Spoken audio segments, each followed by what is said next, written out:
Welcome to the meeting room at Global TV Talk Show, a broadcast service of globalbusinessnews.net. Now, here's your host, Ed Cohen. This is Ed Cohen in San Diego, and you're on Global TV Talk Show, a unit of globalbusinessnews.net. Our co-host today is Stephen Howard, and Caliente Leadership is in Mexico City. And our honored special guest on TV Talk Show today is Daryl Toll, who's in Napa Valley. Welcome, Daryl. Thank you. Great to be here. Great. Thank you.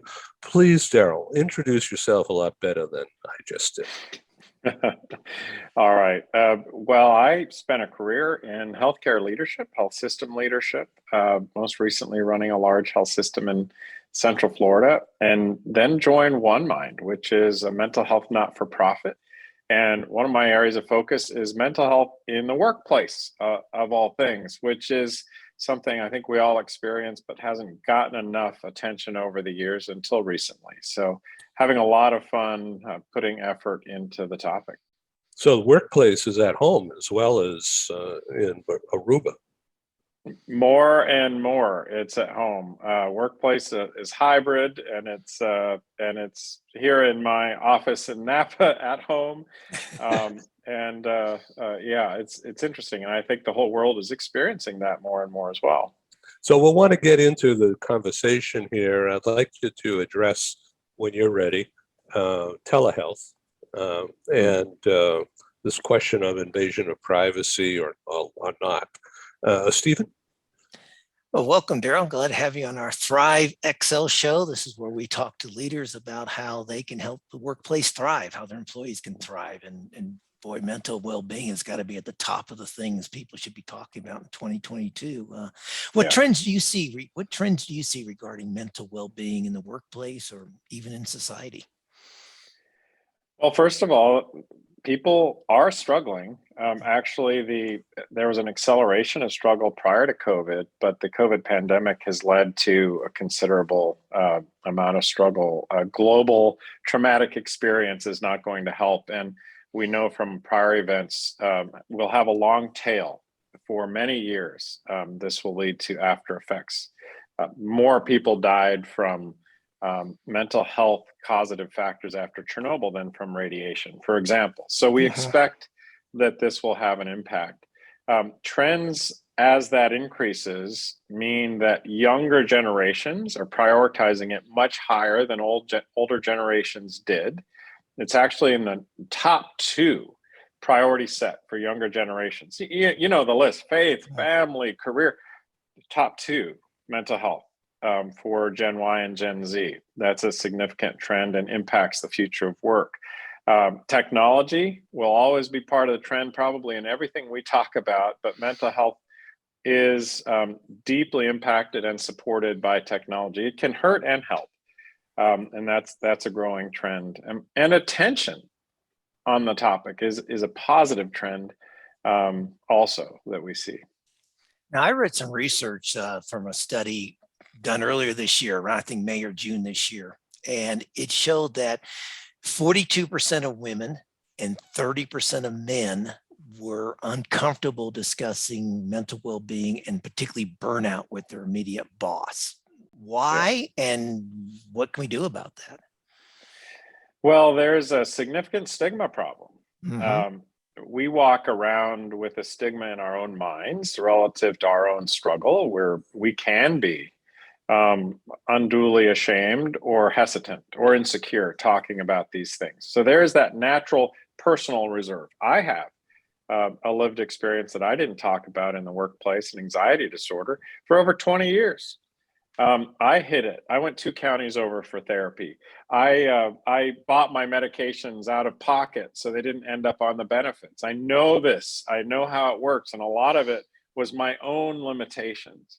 But people are worried about the asterisk. They are worried about having a qualified expectation next time a promotion comes around. And they're very nervous about being judged because people do judge.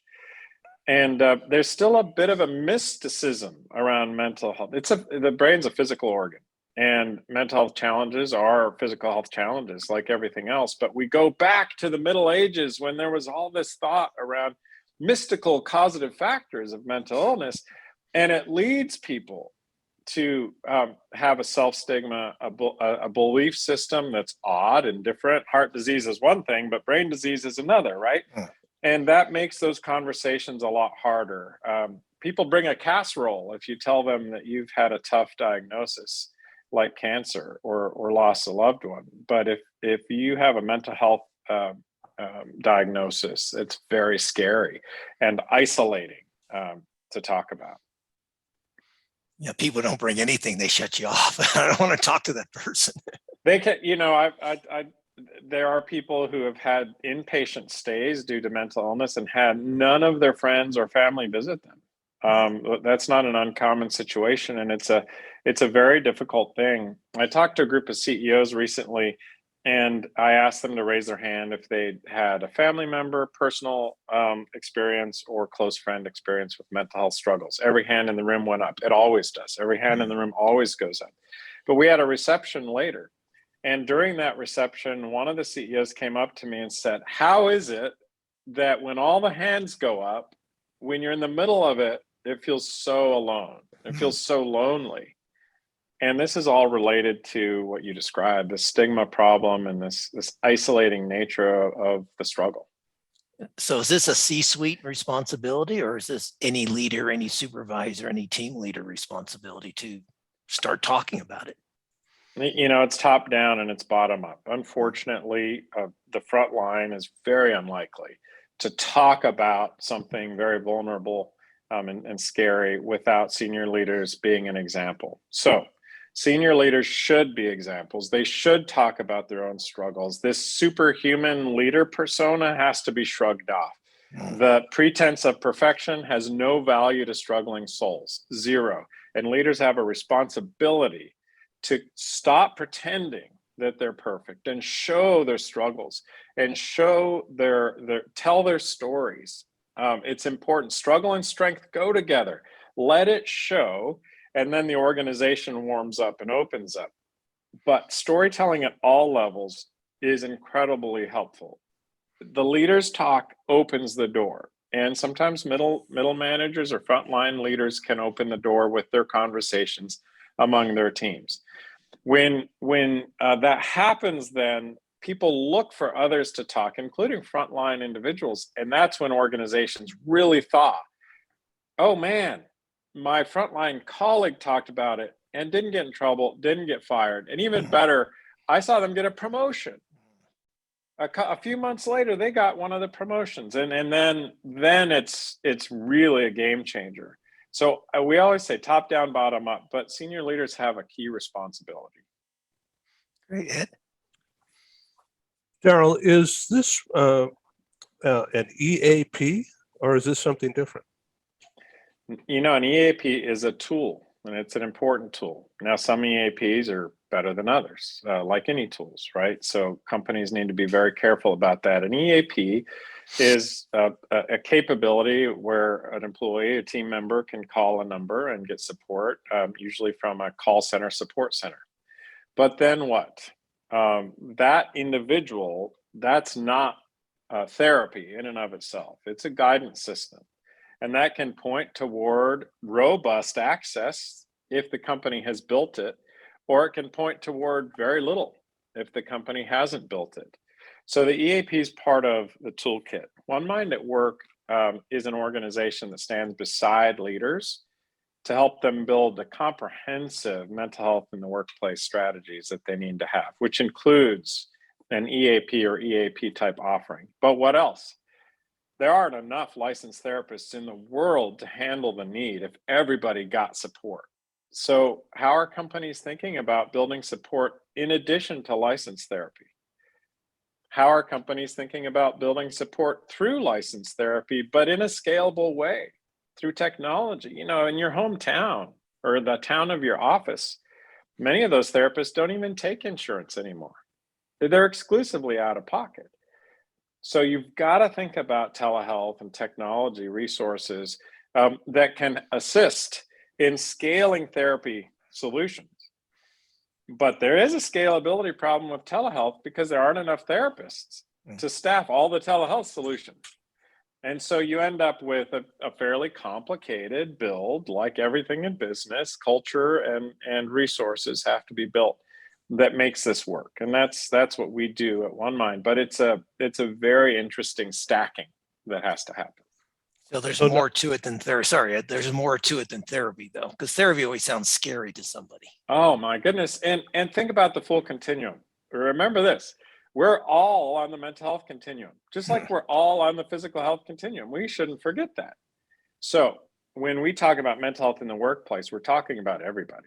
We're not talking about, that poor individual who really struggles every day, every minute of every day. We're talking about the whole workforce. Mm-hmm.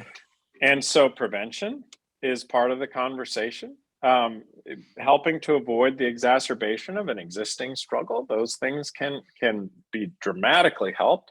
And we're talking about all the way to the significant illness that needs treatment and needs support and access to that kind of treatment and support. That lifelong experience of mental health is just like the physical health experience. If we do nothing, our physical health is likely to get worse every day as we age, right? That can happen with mental health as well. If we do nothing, our mental health can get worse steadily over time. So what do we do? How do we prevent? How do we intervene? How do we get the right care and treatment? And there's a lot to it, but it's a lot of fun to think of it that way, because it's not, Nick, the CEO of Unmind, one of the tools that's out there, talks often about flipping the narrative in mental health. And I love it. He says they don't sell toothpaste by showing you someone with a mouthful of bad teeth. They sell you toothpaste by showing you bright white teeth. It's aspirational. And we need to talk about mental health in an aspirational way. That we can be healthy, or we can achieve, we can thrive, and here are the ways that we can do that regardless of. Earlier, you used the phrase continuum in two cases. Could you speak English about that for a second? Yeah, absolutely. So mental health is along a range from I'm really good today, all the way to I may need active interventional inpatient treatment. That's the full continuum. That's the range of possibilities, and then in between, and we move around on that range. Oh, I'm having a bad day, but I don't need full interventional treatment. And how do you manage the movement around in that range in life? In physical health, okay, climb the stairs, drink some water, get plenty of rest. Well, guess what? There's some similar activities that help with mental health continuum or range as well. I like to think of that not so much as the continuum, which I do agree with, but I think of the continuum in a roller coaster shape. Yeah, like the old slinky, like the old slinky. It goes down the stairs, and so you slip back some days, and then you go forward some days. You slip back some days. So it's a lot messier than that, isn't? I mean, you're right. It's real. It's real life. It's real life. It certainly is. And it impacts so much of it. It impacts our. I wrote a book about how it impacts our decision making, for instance, in the workplace and everything else. But what? Well, we probably all felt that, right? I mean, oh boy, the boss is not. Don't talk about that today, because the boss is not in the right mood. We see it, definitely. Yeah, definitely. Ed, did you have another question? Or So what kind of a company is OneMind? Is it a hospital? No, OneMind is a not-for-profit, a mental health not-for-profit focused on research and science, looking at treatment and access issues in mental health. But also, we realized when we were started back in the 90s, when our founder's family dealt with the psychotic break of their teenage son. And they had a lot of resources and realized that didn't matter. That, man, it was hard to find the right treatments and support. And it took a long time and a lot of work to stabilize. And their son Brandon is leading One Mind and is phenomenally successful and stable today. And it's a great story. And not every family has that story, but they started One Mind to improve the research, improve science, fund researchers. And as that started, we realized at One Mind that the culture is a problem here. The stigma dynamic is a problem here. And we need to impact people in large numbers. And so we started One Mind at Work, which is our workplace effort, and One Mind All Media, which is our media effort, to make sure that we're working on culture at the same time as we're working on the science and the research. So those things translate into reality, and we can impact millions of real people. So we're a not-for-profit research and impact organization, and have been working for almost 30 years on this. Fascinating. I was just thinking, my initial thought anyway, and I'm a salesman in PR, so that's the extent of my background, but I've been connected with HR and talent mobility for more than 30 years. So I'm somewhat familiar with the words and the talk. Caterpillar at one time was a client in terms of their head of their EAP program, came and talked with their provider also, which at the time was called Chestnut Health, about the impact of relocation on the family, not just the employee, and how by taking care of and this most of the time a guy who's driving a tractor or running a plant or doing a big job that has a high price tag, their productivity actually improved and they could track it. And then they got more and more funding to support this outreach. So I had them come and talk on my live conference circuit. And there was always a sellout crowd because it was so avant-garde. Mm-hmm. So hearing that the bosses with substantial resources had this personal situation, how did they think about all this? The first thought that came to my mind, what did I do or what should I have done better? I mean, that's a mental health problem in itself, isn't it?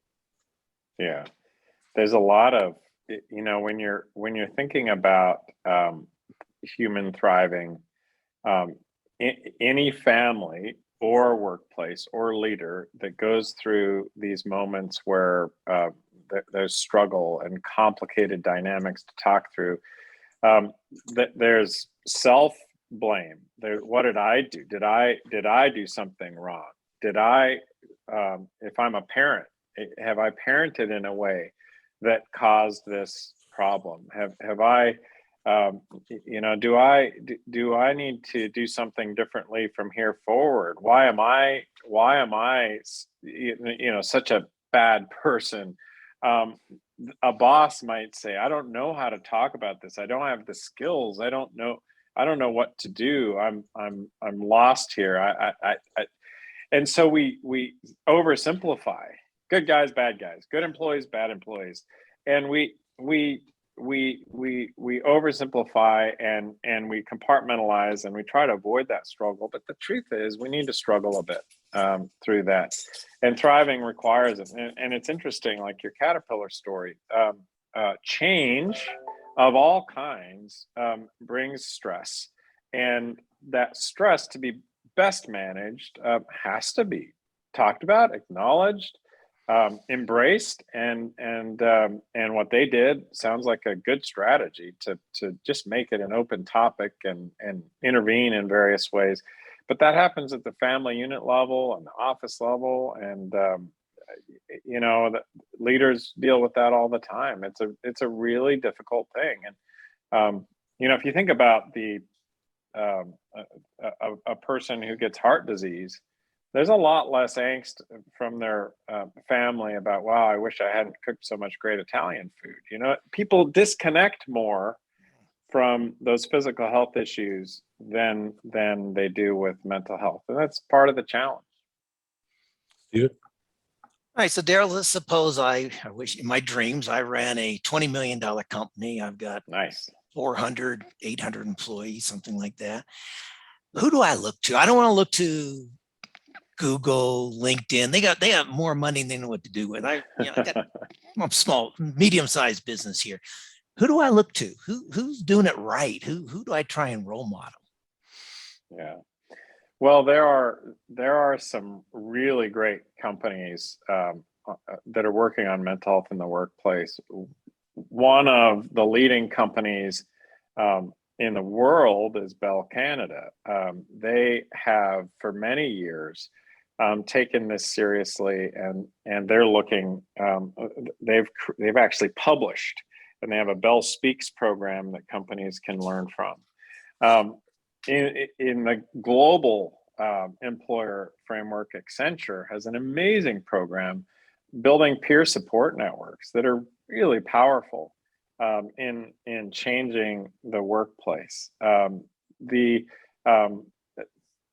unexpected companies sometimes. There's a content moderation firm that really focuses on inoculating their team members to trauma ahead of time, treating them during their regular work, and then afterward providing regular, very robust therapy. So depending on the kind of work your $20 million company does, you might go even deeper. Our group, our coalition, is 130 global companies, small companies of all industries that come together and talk about this. And that I've seen that just be the best way for people to connect. We have health systems and railroads and retailers and tech companies and financial services companies, and they all get together regularly and talk about what they're doing, share everything, because they don't compete in this space. And if you had that $20 million company, I would say your best effort is not cold calling these companies, but joining a movement like this one, and openly talking and sharing and learning from each other. Don't be alone. Yeah, well, that's great advice. That's great advice. How do people today, though, with the work from home situation, how can you get a feel for the mental well-being of your team member and understand if they're approaching burnout or something like that? How can what tips do you have for that situation? One, it's harder. Yeah, and you should know that. You should know that and take steps to think about it. Two, you should ask. You should ask people, not a light "how you doing" question, but more substantive questions in regular interactions, virtually or in person. Three, you should bring people together on occasion in a safe and appropriate way, given the pandemic situation. But it is important for people to be gathered and to see each other and to interact with each other in person. And those are good assessment moments. And four, it is important to reorient the entire workforce as if they're all new right now.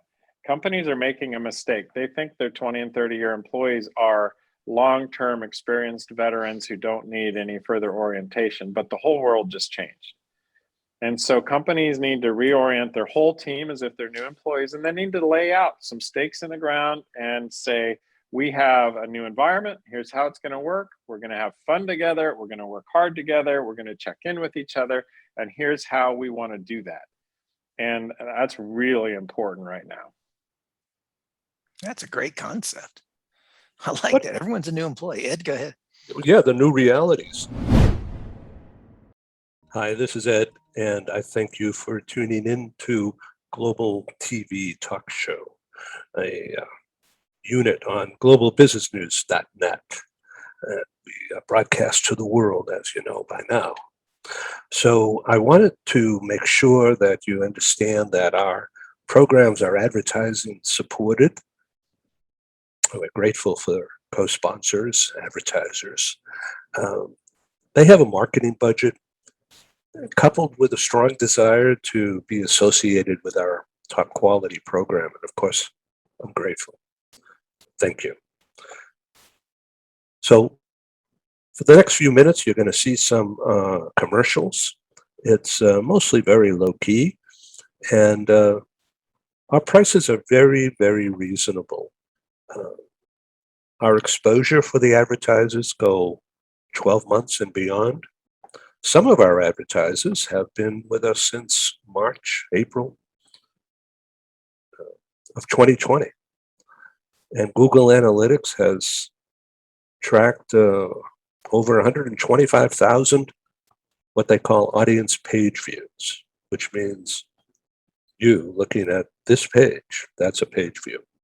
Now, if you happen to go to one of our other shows or to our radio broadcasts or to our newspaper or magazine, those become additional page views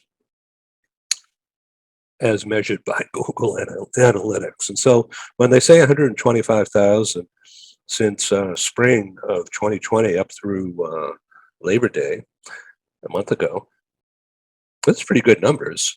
And the past 30 days, Google Analytics has measured just under 6,000 audience page views. And that, according to them, is a 42% increase in audience participation over the month of August. So thank you very much. Well, here's our advertisers, and we'll be back in just a couple of minutes or so, and we'll proceed with this interesting conversation. Thank you. This episode from the meeting room of Global TV Talk Show is brought to you by The Bridge School, the accredited international online private school of choice, at bridgek12.org. Porch Light Rental and Destination Services. Reduce your renter lump sum or managed relocation costs. Visit them at porchlightrental.com. And by airs.com. With our full range of services, we can help design and manage your international relocation. Find us at airs.com. Primestone Partners, featuring corporate, government, and developer housing solutions, as well as senior-level advisory services. Find them at primestonepartners.com. And by International Auto Source. We are the vehicle experts for expats, featuring all major brands of automobiles with flexible solutions and financing. On the web at intlauto.com. Become a global player in your field. Cross Culture to Go provides virtual support for your global business and career success. We can help you thrive in 140 plus countries and markets. On the web at crossculturetogo.com.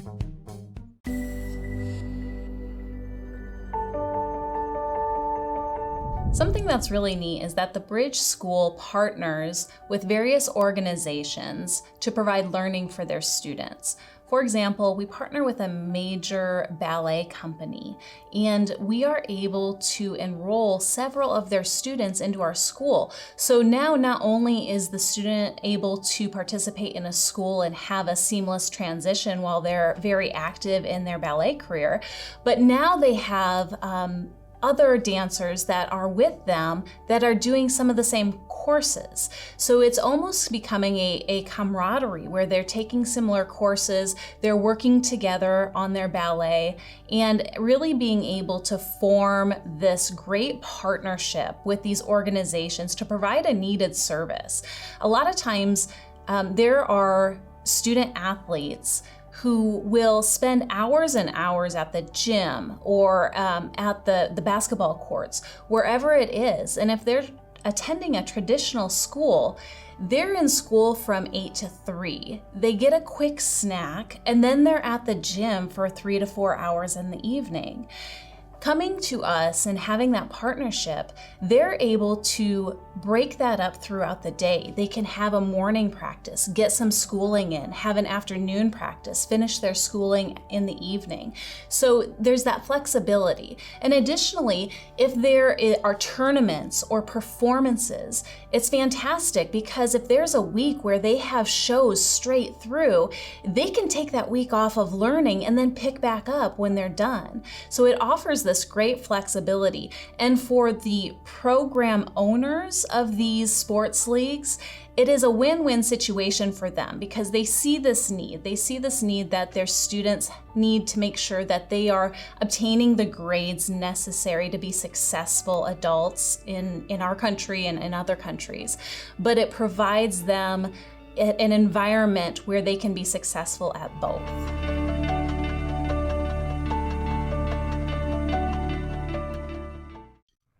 Hi, I'm Sergey Gorbatov. I'm Angela Lane. Together we are researchers, writers and practitioners in the field of human resources. And we've also been multi-country, multi-assignment career expats. We owe our professional development and growth to a very large extent to the international assignment opportunities that we have had. But in a world where distributed work may become the norm, we also want to understand what will happen to the nature, duration, and purpose of international assignments.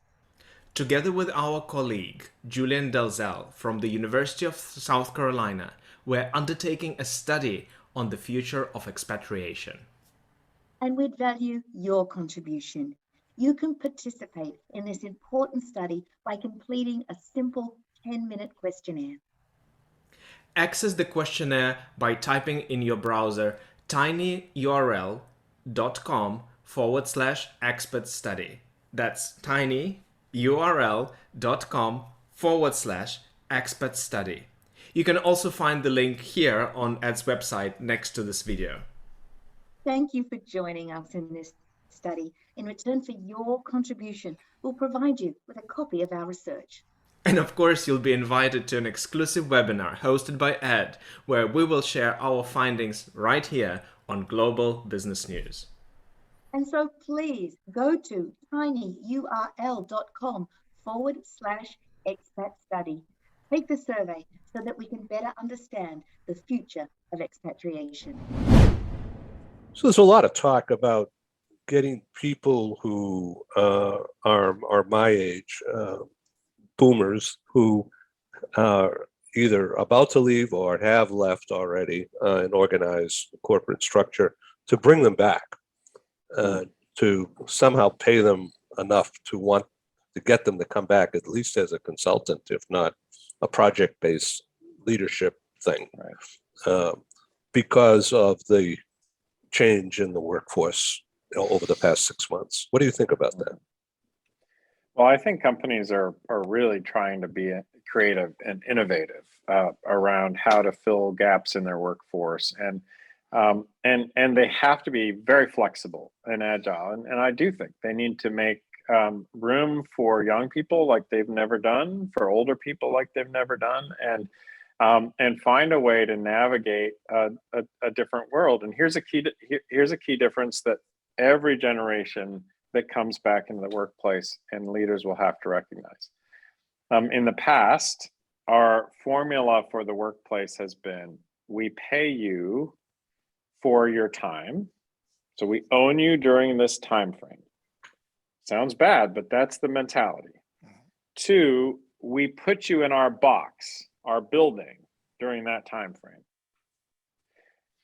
We don't care about home, we just care about work when you're in our time and in our box. And you might even say, I don't want to talk about home when I'm at work in your box on your time. Now, in the future, and the younger generations completely discard that. And so older individuals coming back into the workplace have to recognize that, and so do leaders. That one, we want a flexible time frame. We want this to be about my purpose. You're buying my purpose and you're buying my work effort, not my time. So that's from day one. That's from day one. 2, you are you're letting me work in various places. And 3, my work and life will be integrated because I'm all about purpose. And so I'm here because it accomplishes my purpose, and that's part of life. It's not separate from life. So you should care about me as a human being, my thriving, my life, and my work all together. That's a big leap, and that's a leap that is healthy, actually, but it has to be navigated as younger people and older people come together into environments that used to operate differently. So it's not an HR issue. It's a human issue. It's a very human issue. Bottom line. Right? It is. Right. It is. And it's, the truth is, it's all, there are a lot of studies that show people work better that way and can be more productive that way. If people have a sense of self-efficacy, meaning they can decide how they spend their day and accomplish their work, and two, if they have a sense of purpose, they can handle massive cognitive load. So it's in the company's interest to make sure people can make decisions about their workday and can feel a sense of purpose, because if they do, they'll accomplish more for the company than the person who's expected to be a robot in a certain time frame in a certain cubicle.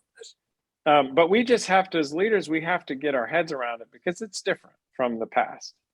And they'll do so with less stress because they have the Right. self-efficacy, because they have more control. So they'll have reduced stress, less anxiety, and Correct. one would suspect less burnout, unless they're maybe the type A person who just drives himself into the ground. Would you agree with Some of that? us around like that. Yeah, for sure. of course. Yeah. Those with gray hair or no hair these days. yeah, that's exactly right. Yeah, without a doubt. So The, that's striving to thrive. It is. Yeah. That's a thriving is. workplace. That would be Yeah. a thriving workplace. And it proves out. It proves out. So it's just how long will it take very traditional leaders to figure it out? There are companies and leaders who are, and there are those who are trailing. And the great, by the way, you hear about the great resignation, right? Lots of people leaving the companies. After personal trauma, which usually happens at an individual scale, I had a bad car accident, or I got a bad diagnosis, or I went through a divorce, personal trauma, there's a high rate of transition. People leave companies. We just went through a global collective trauma. So there's no surprise. There should be no surprise that many people are leaving their jobs and making changes. Yeah, 12 million in the months of September, or August, September, and October. Over 12 million in those 3 months. We I should can't expect even that will continue. I can't comprehend all of that other than it's happened. Yeah, Exactly. absolutely. It's huge.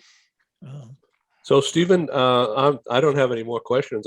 I'm really happy to meet you, Daryl, It's been a pleasure. to learn about this human interest focus. I think that's terrific. No, but I think that was a great conversation. I would ask Daryl to, let's be blunt about this. Tell us, One Mind at Work, is that correct name, and the website details, and I think people should be looking into this. Come chat with us. One Mind at Work, onemindatwork.org. Okay. Or you can go to onemind.org and find out about the broader work of One Mind. Would love to have you. Yeah, excellent. Well, thank you for being Great. the spokesman for them. It's some Thank really you. good ideas. Thank you very much. And Appreciate you it. are and you guys are hiring? Oh, well, come on over, Ed.